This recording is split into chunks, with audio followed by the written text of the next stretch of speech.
All right, Meredith, thank you. For perspective from the other side of the aisle, let's bring in Republican Congressman Eric Cantor of Virginia. He is the House Minority Whip. Congressman Cantor, good to see you. Good morning. Good morning. You've just heard Robert Gibbs lay out what the president's going to talk about, this freeze in spending. He's going to talk about cutting taxes to small businesses, about getting credit flowing to those small businesses, about jobs, jobs, jobs. Is that what Republicans want to hear?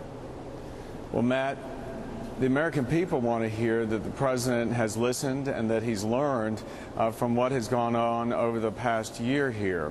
As we know, way too many American families are still out of work. We've got to be focusing on those kitchen table issues to make sure now that we create an environment where small businesses can start hiring again.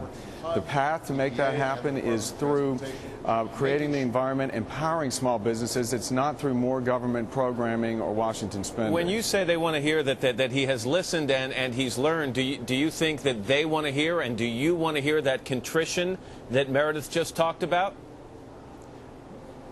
Matt, what I think that we all want to hear is a real commitment to putting this economy back on track.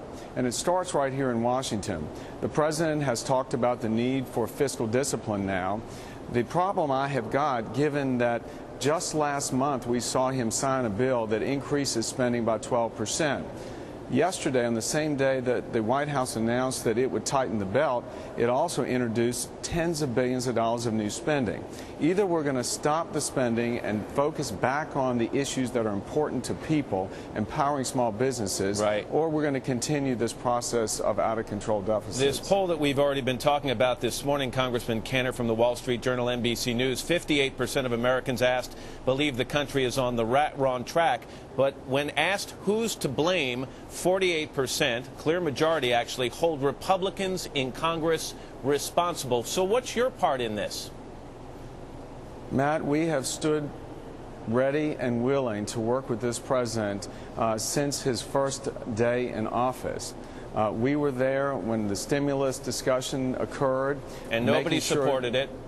Making sure, no, we had a Republican plan, making sure that we wanted to create jobs at half the cost of what the president's plan was. I think everybody would agree now that the stimulus hasn't worked. We've also proffered to the president a health care proposal. I think the American people have spoken out on that. We saw the results of the elections in Massachusetts, Virginia, New Jersey. Clearly, the people do not like this health care plan. Is it dead, Congressman? Is it done? Well, we've got a plan, Matt, that actually will bring down costs and create competition. People will begin to be able to stand up to their insurance companies because they'll have a choice. If the president would actually realize that I think the public doesn't want his plan, we certainly could work together to try and accomplish some of the things that the American people want. Congressman Eric Cantor, who will be in attendance tonight and watching carefully. Congressman, thanks for your time this morning. Thank you, Matt.